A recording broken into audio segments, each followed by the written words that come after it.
Okay, I guess we're gonna play the game of how long does Dylan keep power? So it's about 10:15 at night, still Tuesday. Third video, so third one. See how far I get. Not too bad outside, just starting to sprinkle raining. A little bit of wind, so you might hear some wind in the background. But not too bad. It's not too bad. All right, so let's begin. Third team, I'm gonna do Sarah. I thought Sarah's was a interesting draft that I want to kind of dig into. So Sarah was another one of those teams that kind of went a little budget friendly. But unlike the last two, which I did Justin and Robbie, she used up some of the money much earlier than the two of them. So 15th nomination, she took Mark Andrews for $28. Now, as we know, tight end hasn't really been a big point of emphasis in our league, especially with us going to wide receiver tight end. So here's what I will say. I think if you just go purely off the stats, I think that Andrews is a good player. I think last year he was helpful, but based off the amount of money, I think there were better deals to be had. And you find that out later. I'll give a quick example. So 9 years in a row, Mike Evans has been a top 20-ish receiver. He's got 1,000 yards 9 years in a row. Got an average about 8 touchdowns. So top 20-ish receiver. He went for 14? Yeah, 14 to Justin, roughly 70 picks later. So 69 picks later, huh? So literally half the price. And that's essentially my bar for Andrews. 70 to 80 catches, 1,000 yards, roughly 8 touchdowns. So if we aren't playing a tight end and we're just doing wide receiver tight end and we're comparing them to the receivers, we paid double for Andrews. That's not to say he's a bad player. That's not to say he might not be worth it. I will say in 2021, so not last year, but the year before, he had 107 receptions and 1,300 yards receiving and 9 touchdowns, and he was clearly worth it. But on the one hand, while I think the Ravens are going to be passing more, there's more mouths to feed now. There's Odell Beckham Jr. There's a healthy return of Rashad Bateman. There's Zay Flowers, my draft darling. There are just more mouths to feed. And either the Ravens continue to be a low-volume passing offense, or they add more passing volume, but that is offset by giving the ball to other players, rather than Andrews being the number one option, the clear number one option. So I think he's terrific. I think he's the second best tight end after Travis Kelce in fantasy. I just think we didn't know at the time, so he went early. There's nothing wrong with that. It's just in the grand scheme, we overpaid. We paid double. And that's okay, because we don't really know early on, and I don't think he's a bad player. He's basically like a wide receiver 3 in this sense. So, yeah, first player, $28, a wide receiver 3. We didn't know how much receivers would be discounted till later, so I don't mind it. 3 nominations later, we get Jaylen Warren at 18 for 36. So I think Warren, he's about a top 15 receiver. He's been a top 15 receiver the last 2 years. I mean, last year he was spectacular. He had 1,300 yards, receiving 8 touchdowns. So his reception total went down from the year before because the Tyreek Hill came to town, but his yardage total went way up. So I mean, he doesn't get much goal line work per se. Neither Tyreek or him get much goal line work, but he runs a lot of deep routes. Well, he ran a lot of deep routes like last year. It's really weird. Like his rookie year, he had 104 catches, but only roughly like 1,015 yards. But then his second year last year, he had 75 catches. So literally like 29 less catches, but he had 1,356 yards. So 29 less catches, almost like over 300 more yards. Like huge discrepancy. So if we're being honest, first, Tua's got to stay healthy. We'll just go with, let's say Tua starts, there's 17 games in a regular season. We'll say he starts 12, right? Well, average. I think Waddle's upside is probably somewhere in between the past two seasons. I think he's probably worth around 85 catches, but I also don't think he's going to get like 1,300 yards. I think we'll get more than 1,000 though. So I think he'll be a top 15 receiver. How he gets there, I'll be real interested to see. He's a budding star player, just like people see A.J. Brown, and A.J. Brown's an outstanding receiver. People see Tyreek Hill, and he's an outstanding receiver. Devontae Smith and Jalen Waddle are also outstanding receivers. They don't get enough credit because they're overshadowed. And I think that both of them are on the come up. And in Waddle's case, I think this was a good value play. Yeah, he's a budding star player. If Tua can stay healthy, we might be talking about like, who's a superstar duo? There's not a lot of superstar duos, is there? I don't really want to compare them to like, I guess we'll compare them to like Mike Evans and Chris Godwin in 2020 under Tom Brady. It's kind of like that, like a duo that can both be really good, that play off one another. Tyreek's the deep threat, Waddle's the short range guy, AJ Brown's like the physical player. Devontae Smith is the speed guy. So, play off of each other. Really good wide receiver duo. I mean, who I'm really thinking of is back in the day, Randy Moss, Chris Carter. But I digress. We'll get to that at some other time. 10 nominations later, classic Bengals pick, your favorite, Joe Mixon. Too bad he didn't buy his jersey. You can always buy one. There is a lawsuit against him currently, but the charges were dropped for shooting a gun off in his house or at a person outside his house. Anyway, it's fine. He's not in criminal trouble, so it's fine, I guess. Going into year 7 in Cincinnati, his efficiency's not great. He kind of reminds me of Alvin Kamara in that sense. I mean, last year, 210 rushes, 814 yards. It's kind of like, if we really want to dig into it, the inefficiency. Mixon, Kamara, and Ezekiel Elliott were all rather inefficient last year. Elliott's on a new team now, so I don't know if Mixon's going to be back next year. That being said, he got a ton of goal line work. He got the most receptions he's ever had in a season. He got 60 receptions.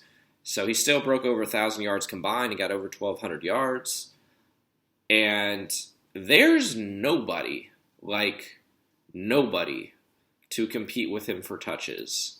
I mean, we're talking like, was it Chase Brown is the number 3 and Chris Evans is the backup? Like, Samaje Perine gone. Like, all those Oklahoma guys are gone. Like, Gio Bernard's has retired. Like, nobody competing with him for touches. So, purely on volume, he'll get around 1,200 yards again. He'll probably get his 10 touchdowns. And that makes him borderline top 10, probably top 12 running back. I mean, we paid 56 for it, so we paid at cost for him. But I mean, there weren't any deals in this draft. It was pretty obvious, at least at running back. It was just tough. I mean, it's so many running backs going for a lot. Yeah, the only people that really got cheap running backs were you, Justin kept under 30, and Leyland. Everybody else spending deep on somebody at running back. And Brian too. But yeah, just you had to get a running back. You got your running back. He's a good running back. Borderline RB1. We'll call this kind of your draft reminds me of a hero. If you know what it is, hero RB strategy. So there's 3 running back strategies people go by. There's the hybrid, zero, and hero. So hybrid's pretty simple. You just get you get basically a good number 1 running back. You get a good number 2 running back, kind of standard. And then you get a third running back, essentially. They call that hybrid rather than others. Hero is you get one very good running back who you think is basically your hero, and then you just build out the rest of your team and you kind of piece together the second one. Kind of like my team last year. And then zero is, essentially, zero is kind of you just punt on running back for a while and then you don't spend a lot of your resources on it. And I would be very tempted to say that Brian ran zero RB this year, since his number 1 RB is Madison. But this is kind of a hero RB draft. So, and that's okay. It's good to do different things, especially you zig when everyone's zagging. And this was just everybody's going after running backs. Everybody's paying big costs for running backs. I think Mixon's a good player. I think his inefficiency's down. I think this is his last year in Cincinnati. I don't think he's going to be there long. I think he's going to get his 1,200 yards. I think he's going to get his 10 touchdowns. I think he has no one else to compete with him for touches, so that's why. And then, yeah, for the money, it's a good pick. Next, Robbie's favorite, Anthony Richardson. What do we like? What do we not like? What do we like? 6'4", 244 pounds, runs a 4.43 40-yard dash with a record-setting 40 inches and a half vertical. So we are talking basically Cam Newton with Lamar Jackson speed.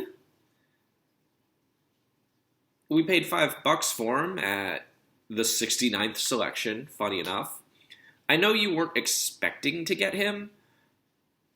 We took a shot on upside. I don't mind that, especially because of his rushing ability, especially now that Jonathan Taylor is gone for at least 4 games, if he even returns. It's the Anthony Richardson show. I don't think he's terribly accurate. I mean, he only completed 55% of his passes in a not very complicated University of Florida offense. And he only started 13 games in college. So don't love that either. We're talking maybe he's Kyler Murray, maybe he's Cam Newton. More likely he's Mark Sanchez or Mitch Trubisky kind of stuff. You don't like guys who get basically a year of starting. That's not like Trey Lance. You don't like guys who only started a year at quarterback. You want them to have more experience in college. That being said, because of his legs, specifically his legs, because the offensive line is elite, because Jonathan Taylor's not there at least 4 weeks, he's he might put up massive rushing numbers. I had Justin Fields last year. I watched him put up massive rushing numbers. I had Lamar Jackson when he had his MVP season. He was putting up massive rushing numbers. Richardson's got a shot at beating Jackson's rushing.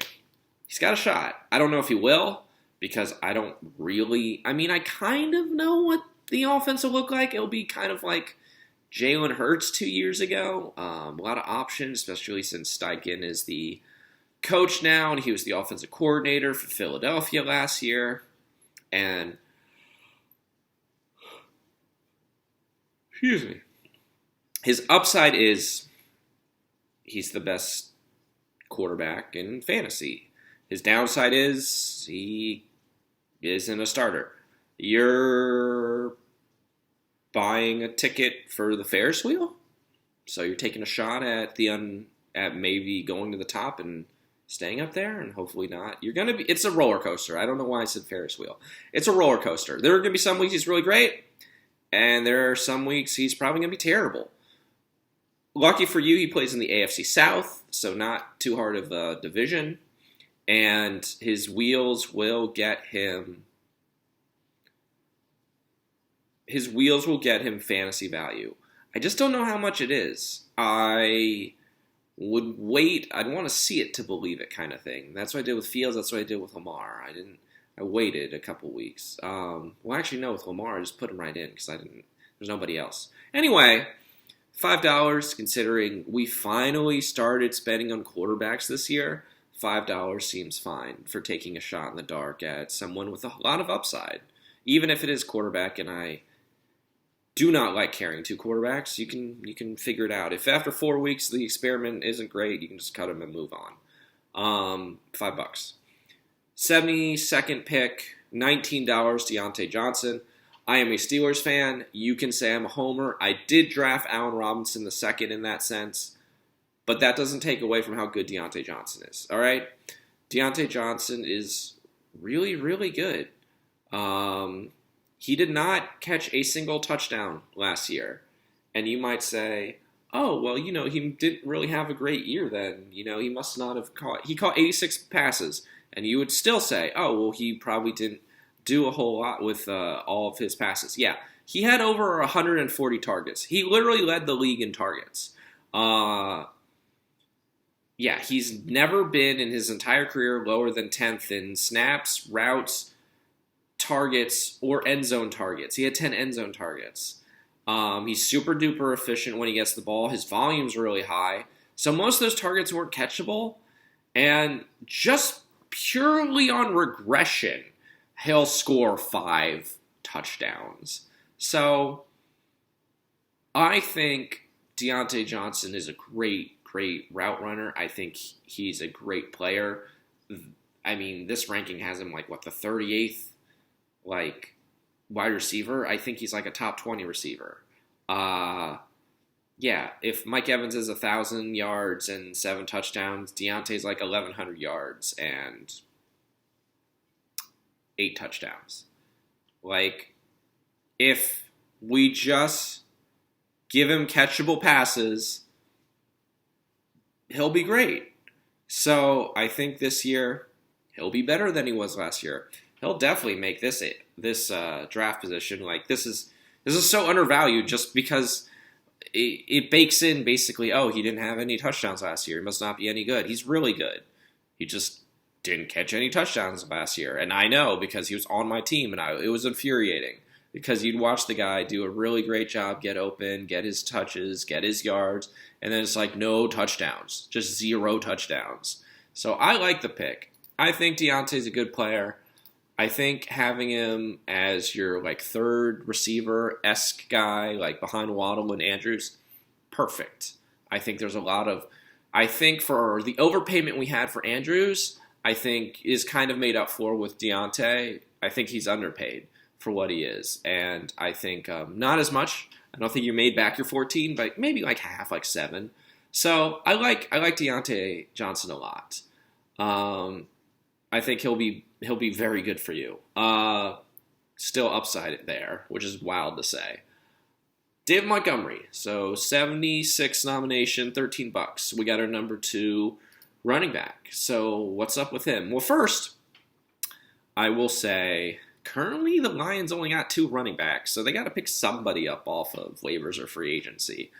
because they cut everybody else today. Second, I guess Montgomery is basically taking the Jamal Williams role from last year, and Williams was like, he led the league in touchdowns, I want to say, with 18. Yeah, I'm pretty sure it was 18, which is crazy. But, yeah, Montgomery, I remember when he was at Iowa State, he's tough to bring down, he's shifty, not fast. Okay, wait, no, Jamal Williams had 17 touchdowns last year. My brain's just like, it was one, it was one every game essentially, 17 touchdowns. If Montgomery is the goal line back for Detroit, it's worth it. Because it doesn't really matter if I think he's only going to get he'll get around his 800 yards, I guess. He got 800 yards last year for Chicago. But he's going to get more touchdowns. We'll split the difference and say, we'll say he gets half of what Jamal Williams got, 8 touchdowns. Jamal Williams got 17, less than half, 8. It's still worth it as your number 2 running back. Still worth it by a lot. I think, what was it? Williams was borderline top 10 running back with all the touchdowns, so we'll say he's top 20. Top 25? That's really good. We got him for cheap, too. He's your starter. So, again, hero RB. We spent all that money on Mixon. We didn't do bad on Montgomery. The only reason you might not be as high as him is because, we really don't know what the roles are.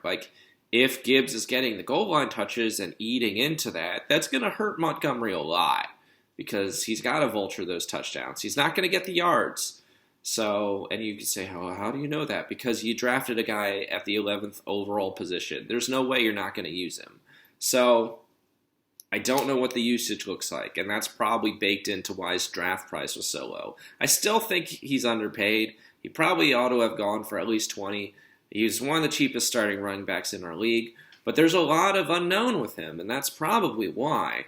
Because as great as if Jamal Williams came back and he was just going to do the same thing they did last year, then you'd be like, that's a great price for him. But that's not what happened. They replaced Jamal Williams, went to New Orleans, got paid. They brought in David Montgomery. He is paid, but then they drafted a guy at 11 overall. So, and people forget, a lot of Williams' production also came when DeAndre Swift was hurt last year, too.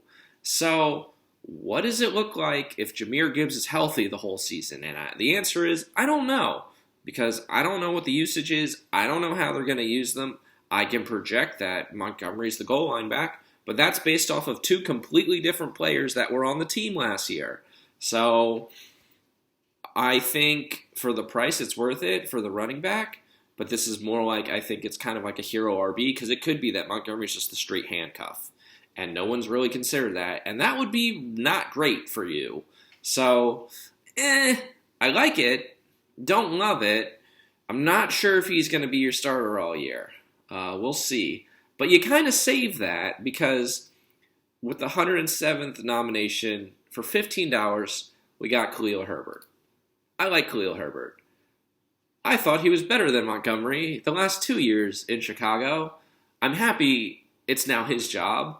I know people are just like, oh, they brought in Deontay Foreman, who looked good last year. They drafted Roschon Johnson. And yes, I do like Roschon Johnson. He was buried in Texas behind Bijan Robinson. I think he's really efficient. I think he can one day be a starter. I think this is Khalil Herbert's time, though. I mean, he's always been super efficient. He's never gotten more than 130 touches. He's got to get more than that this year. Even with Justin Fields, they don't use Justin Fields to run the ball down by the goal line. Someone's got to score. I can't imagine Chicago's offense is as bad again as it was last year. I mean, I guess. And maybe Foreman is the goal line back. I could kind of see that. But I also see Herbert kind of catching more passes too, as they try and expand the Chicago offense. So it's not just Justin Fields on the run.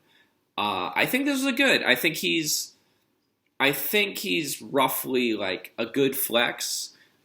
I think he's safer than Montgomery because of his built-in role. I mean, even with Roschon kind of there and even with Deontay Foreman, I still think he's a very, very efficient runner. He's a good pass catcher, and they're going to slowly give him more work now that David Montgomery's not there stealing over 200 touches. So I like this. I like this pick a lot. I like this pick a lot more than the Montgomery pick because I think it's built in that Herbert's the starter. He's probably going to be the starter all year, and he's going to get a lot of work. This was a fantastic pickup. I really, really liked it. 112 nomination. We took A.J. Dillon, $6. So, hey, my handcuff for Aaron Jones. What do we like, what we don't like? So, he's going to get work. It's A.J. Dillon. He's kind of, yeah. I know people keep telling me, it's like, oh, eventually he's going to take over for Aaron Jones. And I'm kind of like, nah. I won't bet on that, bro. Still won't bet on it. I think he's a good, big guy. I think he's a nice enough person. I think it's a contract year. I think he'll get around, He's finished with 186 carries as rookie. Yeah, he's finished with 186 carries, and then 187 carries, and I think 180 carries. So we're probably getting around 180 carries this year, probably 185. He'll probably get around his 750 yards. He'll probably get his 6 touchdowns, and he'll probably get 200 yards receiving. That's what he's done. That's what he's probably going to continue to do. And then your hope with him is maybe Aaron Jones kind of gets hurt. I think the only thing that might be remiss is if the offense takes a big step back with Jordan Love. But honestly, I think he'll take a step back because I don't know anything about Jordan Love. But I think there'll be more work for the running backs. So he'll get his 10, 15 touches. He'll be a good, solid player. If you're interested in moving him, I'd love to have him as the handcuff for Aaron Jones, but I don't really have anything to trade except for my big ticket players, and I'm not really interested in moving them because they're going to be sitting out for a while anyway. So, yeah. I don't know. I like him. But he is what he is. And he's not going to be... They wanted him to be the starter, that he was drafted to be the starter. They were hoping he'd be the starter by now. Aaron Jones is much better. I am sorry. That is just the case. I think A.J. Dillon's better than Jamal Williams. Jamal Williams still led the league in touchdowns last year, so he's not a bad player. But I've always felt that Aaron Jones reminds me so much of Barry Sanders, and he still has the efficiency. He still has it. You can't take it away from him. He's been too good for too long, and I'm tired of people not recognizing that. That's why I continue to draft him. So, yeah. I think if Jones were to miss time, A.J. Dillon's going to be the number one. I just don't know what the offense will look like. But otherwise, really good player to just kind of keep on my bench, break a case of glass, can put in any time as a flex. Good RB depth. Good on you for getting him for $6. 121, $3, Aaron Rodgers. The former MVP.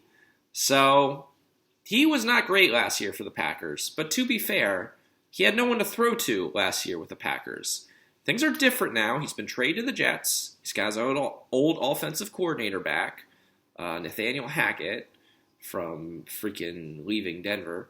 And shame. Is it Nathaniel Hackett? I'm pretty sure it's Nathaniel Hackett. I might be wrong. Hold on. Is it Nathaniel?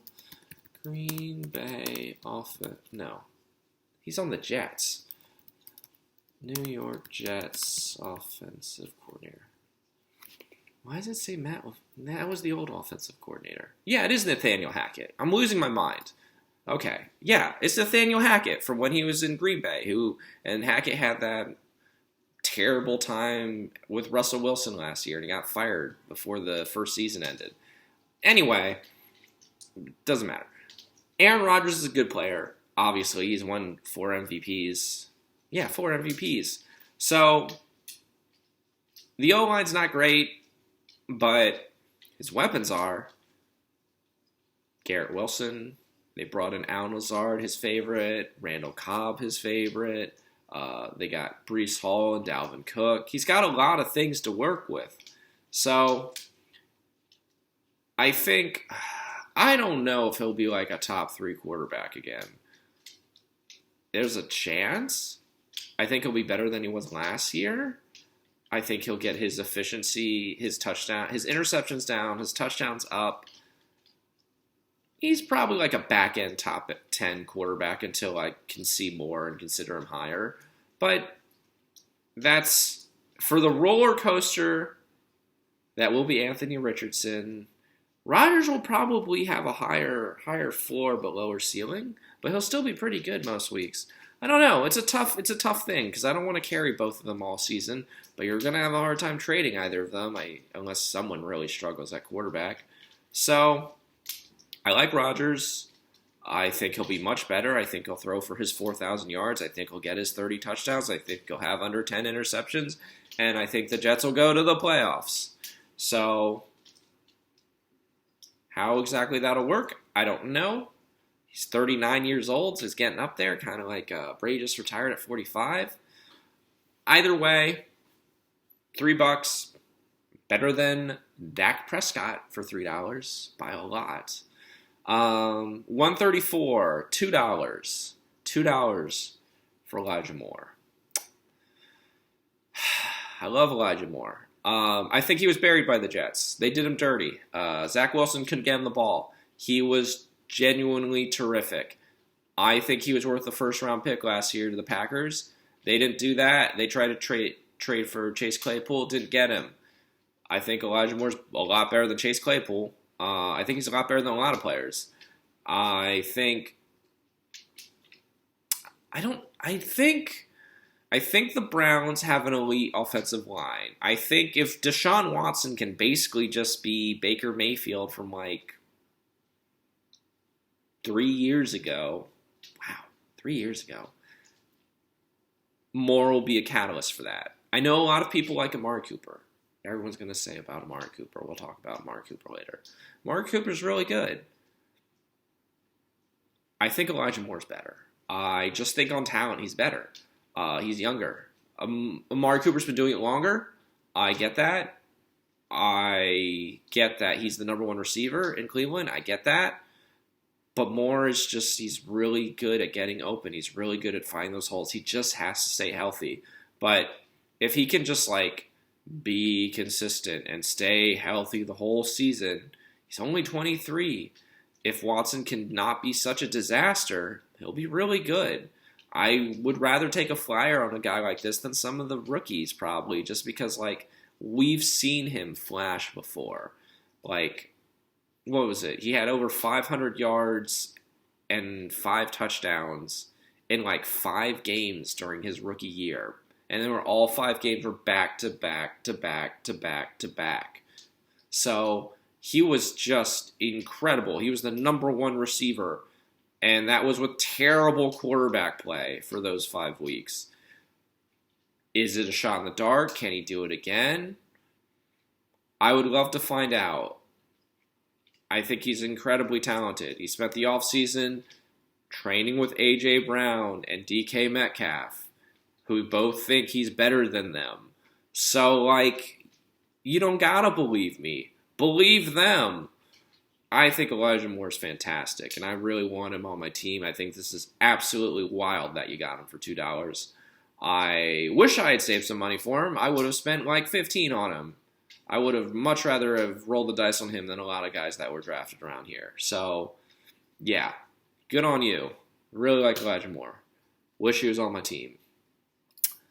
Moving right along, Zach Charbonnet, 135 for $7. You did it last year. You took Kenneth Walker. You waited 6 weeks, and then you cut him. And then Rashad Penny gets hurt, and then pop goes Kenneth Walker. So what happens now? Rashad Penny's gone. Kenneth Walker's there. Well, I mean, Kenneth Walker did pop last year, but as I mentioned in Justin's video, I think that had more to do with him being the only guy there. He's not really a great fit for the offense. Charbonnet is. Charbonnet comes out of UCLA under the Chip Kelly offense. Really good pass catcher. Very good blocker. He's a solid runner. He's not as good as Walker. Walker's the better runner. But in the now pass-happy Seattle Seahawk offense, I don't know how true that is. We'll see if Pete Carroll keeps it that pass-happy. But I think Charbonnet is really good. I think that at some point this year, he'll probably take that job from Walker. I'm not going to lie. Right now, I think he's a flex option. Getting him this late for this little, good on you. Again, getting another back later on after people have moved on, got their starters. I would take him over injured Breece Hall. I'd take him over Javonte Williams coming off his injury. I'd take him over freaking James Conner. There's a lot of guys I'd take Charbonnet over just on the upside of him getting that job and then keeping that job and really excelling in that job with Seattle. Because we saw what Walker did last year with that job, and I think Charbonnet fits the job better than Walker does. We'll see if it happens. I hope you plant him on your bench and wait and see if he gets that shot, because again, you got to be real patient. All right, Alvin Kamara did not get his shot till week 5. Walker did not get his shot till week 7. All right, Aaron freaking Jones did not get his shot till week 12. You got to wait. You got to wait, and you wait, and you wait, and you don't like it, and you're sad, and you're unhappy. Doesn't matter. You got to wait, because some of these coaches are they're just real stubborn, and they won't give the rookie a shot because they don't believe what their eyes see, which is that the guy's got it. I think Charbonnet's got it. So throw the projections out the window. Don't care. I think he's a starter for you once he takes the job. It's just a matter of when. I can't believe you stole him, and Justin got Kenneth Walker, but not Charbonnet. It's wild. Going a little bit down, almost out of players. Gabe Davis. I mean, last year was supposed to be his breakout. He looked all right, but he got under 50 catches. And as the number 2 receiver next to Stephon Diggs, I expect more out of you. I do. He just, not a great catch rate, only like 50% roughly. Only got like 6 targets a game. It was the Stephon Diggs show. And then everybody else was getting fed a little bit. And Davis never took that step to be the number 2. Is he going to be the number 2? I don't know. I mean, we'll put it this way. Marquez Valdes-Scantling is on my team, right? I don't really like Marquez Valdes-Scantling. Gabe Davis' season last year was worse than Marquez Valdes-Scantling. Okay? That's how bad it was. So, either A, he's going to have another season like that, in which case you dump him, because I mean, I guess you could keep him. I have Marquez Valdes-Scantling, and he is starting on my team. But I have the worst receiving core in the league. It's not close. It's the worst. I'll just be honest. Maybe Lauren can make an argument with all the tight ends, but I think mine might even be worse than that. So, maybe. I got Devontae Adams. Anyway, his season was not good. It was very bad. So, I don't know how long I'd give it. I'd have a lot less leniency with Gabe Davis than Charbonnet.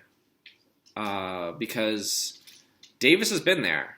We saw it for a whole season last year. It was his. Emmanuel Sanders is gone. Cole Beasley's gone. It's your job. Go do what both of them did. And he couldn't do it. He just couldn't do it. So if he's after, like, I'll give it 5 weeks. If after 5 weeks he's not averaging, like, 8 targets a game, I might cut him. Because while he might be good, he's not great. He's kind of like holding Marquez Valdes-Scantling, who doesn't have a lot of trade value, isn't very good, and is startable sometimes, but he's like one of those weird tight ends who's startable at times, but you never really know when the right time is, and it's just real frustrating to have them on your team because there's not a whole lot of trade value with them anyway. Like, you don't feel great starting him, ever. He's like borderline starter. So, I like Gabe Davis. He's on my watch list. But I'd give him a short leash because I'm not waiting for another year of what he did last year. Forget that noise. We saw it for a year, all right? You get like a quarter of a season now. That's how much of a leash you'd get with me. You want to keep him longer, that's fine. I like him, but I don't know. He might get like his 800 yards and like 6 touchdowns, and that's good. But I want more. I want more. So you cut Evan Ingram today. You picked up Chase Brown. Not exactly sure why. I thought Chris Evans is the backup. I'm pretty sure Chris Evans is the backup. I know Brown, what was it? He was the starting running back at Illinois last year. He had a good season. He looked good. He's basically break glass in case of for Joe Mixon, so I get it. I don't know. I'm pretty sure Evans is the backup. I'm pretty sure Evans is the handcuff. But if you want Brown, he's definitely got more upside. I suppose if Mixon got hurt, Brown might get more touches. I don't really know how it would work. I don't really want to consider that scenario if I were Cincinnati, because this is definitely not how I would build my depth chart if I was them. Anyway, this is over 40 minutes. This is very long. I went to a lot of weird tangents. Overall, I like the team, Sarah. I think the team is good. I don't think the team is great, but I don't think any of the teams this year are great. I think you have a good foundation. I think you did a good job in the draft. I think there are some things I would change, but I would change things for like anybody. I think, you're going to figure out your quarterback situation. You're hopefully going to wait for Charbonnet to blow up. Maybe more blows up. I think there's a good amount of upside. I said Robbie's a top 5 team. Justin's a top 5 team. You're probably borderline. I don't know if I'd put you in the top 5, but you're right around there. So if I give Robbie a B, I'd probably give you a B-, but you're right around there. You're a good team. I think, again, just like Robbie, just like Justin this year, I'm going to give you have championship aspirations. That's the goal for you. So I think this is a good team, Sarah. I think you had a good draft. I think your patience paid off. You got a good amount of upside. You got a good amount of floor. You don't have the highest ceiling, but you don't have the lowest floor. You got a good team. So you put yourself in position to compete for a title, and that's really all you can ask for.